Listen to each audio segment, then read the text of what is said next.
Hi, this is Joel Johnson. Welcome to November. It is Long-Term Care Awareness Month. You've got to plan now for it. I don't care if you're 45 years old, 65 years old, or 80 years old.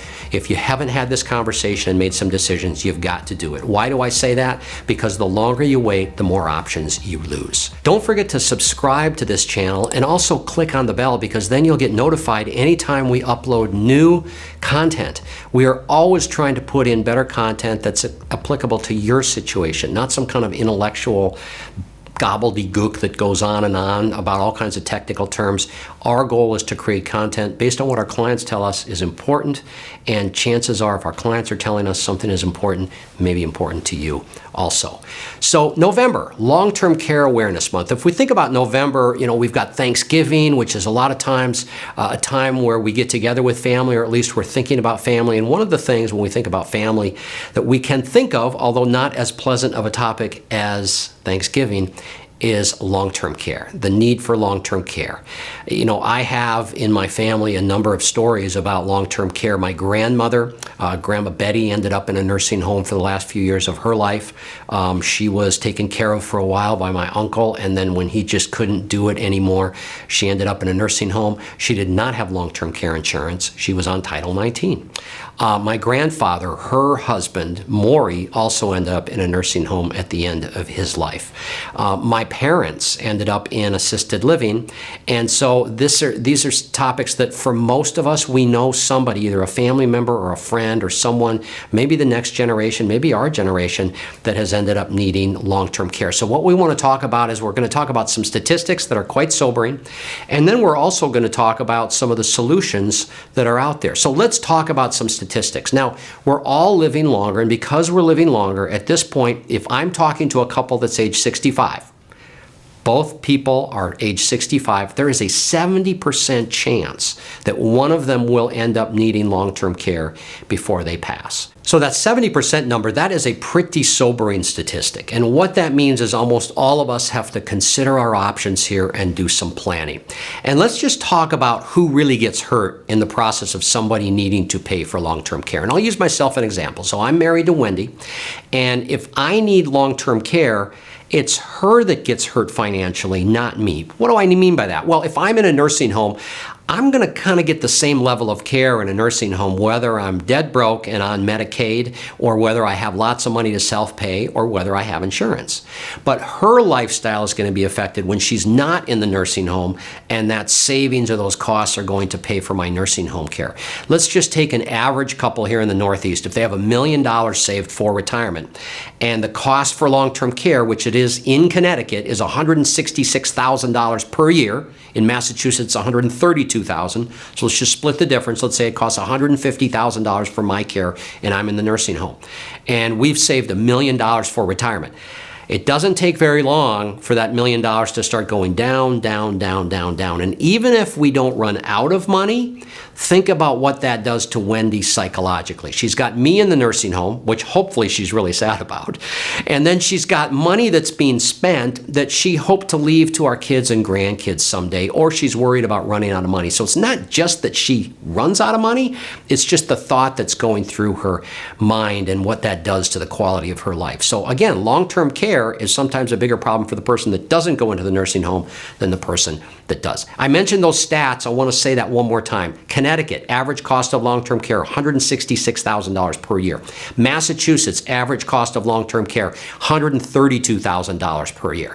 And we're all living longer. Medical science has created amazing ways to keep us alive, to improve our health. But again, you could have a situation where somebody you know, or maybe even yourself, ends up needing long-term care for 5, 10 years or more. This is the challenge with long-term care.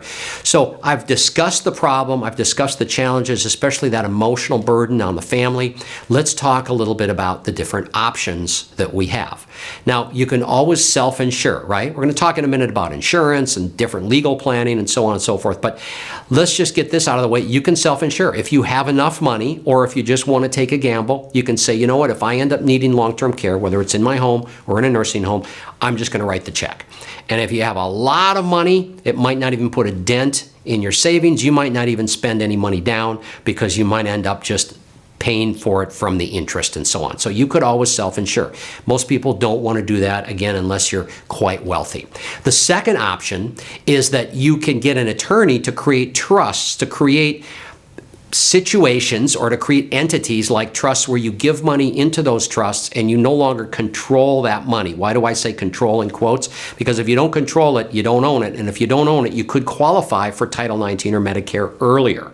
So these are ways to trigger a qualification for Medicaid or Title 19 if you end up using all your other money, but what you've put into the trust, whether it's a house or assets, has been protected. For some people, this is a very good option. Other people might not want to take that option. So again, we've talked about self-insuring or going to see a good elder care attorney. And by the way, you can use combinations of these options. The third one is we want to give money away. So again, if we don't own something, then we can't use it to spend on our long-term care. We could give away all our stuff and all our money and our home and not own anything. And then if we go into a nursing home, Medicaid or Title 19 has to pay for it, okay? Here's the problem with that.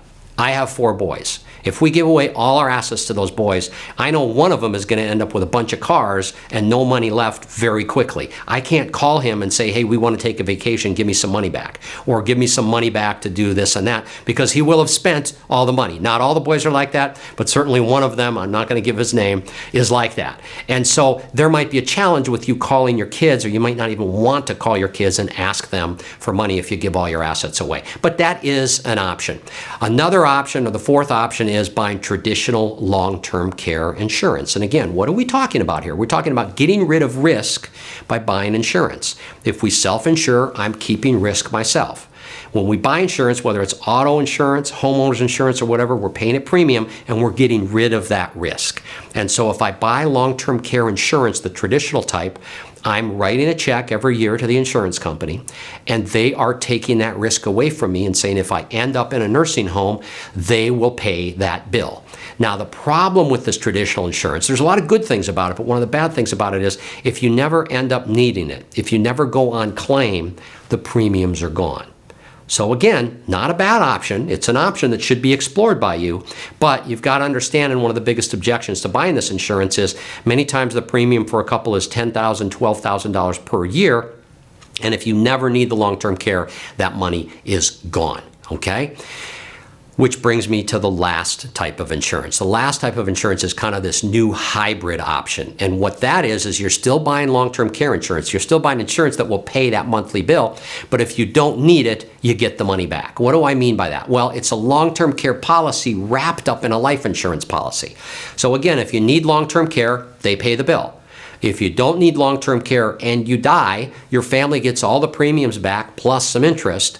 And if you ever need the money out yourself, you change your mind and you say, hey, I want that money back, there are certain types where you can get all that money back that you paid in premiums. So a lot of different options. I know that was a lot of options that might be a little confusing, but I wanted to let you know that there are a number of options to help plan for this long-term care. Now, here's the thing. You've got to plan now for it. I don't care if you're 45 years old, 65 years old, or 80 years old. If you haven't had this conversation and made some decisions, you've got to do it. Why do I say that? Because the longer you wait, the more options you lose. You might get sick. You might have some knee problems or some arthritis, which, believe it or not, could prevent you from getting long-term care insurance. So make the decision as early as possible. Explore all the options. Doesn't mean you have to get pushed into one or the other, but the time is now to look at all those different options and explore those different options. So just to summarize here, long-term care, big problem. 70% of people that are age 65, or excuse me, if I have a couple age 65, 70% of that couple, somebody will end up in a nursing home. What are the costs? Between $166,000 down to about $132,000 here in the Northeast. So big problem statistically. Somebody in your family might need it, and in addition to that, the cost is very high. We're all living longer, so we might end up spending more time in that nursing home.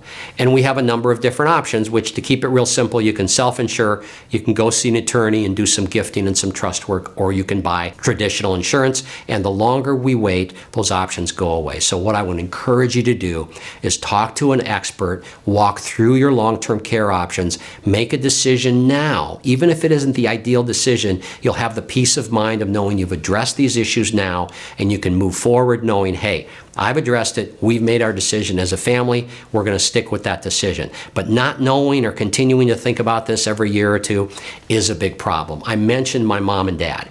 My mom and dad went to a continuing care facility. I actually went out to Iowa with them, helped them sign the contract. Continuing care is a sort of long-term care. You pay rent, but your rent is way over inflated because there's sort of this nursing home insurance built into it. From the time we signed the contract to the time they were to move in, my dad passed away. Once my dad passed away, my mom, who then moved into the facility, went down very, very quickly and needed those levels of care. And we were so grateful, even though we visited her almost every day, either myself or my brother and the family, we were so grateful she was in a place where they had fully skilled nurses, doctors on staff, and so on, because she began to fall. And it was just a real blessing that not that situation, her situation wasn't a blessing, but the fact that we had planned ahead of time. So I would encourage you to do that. My grandparents didn't do that. My parents did, and now that I'm getting into my 60s, it's something that Wendy and I have done also, and I would encourage you to, again, get the information, make your decision, have the peace of mind. Thank you for tuning in to this YouTube video on long-term care. It's so important. The month of November is Long-Term Care Month, and we want to raise awareness about long-term care. Subscribe to this channel and click on the bell so that you get notified when we upload new content.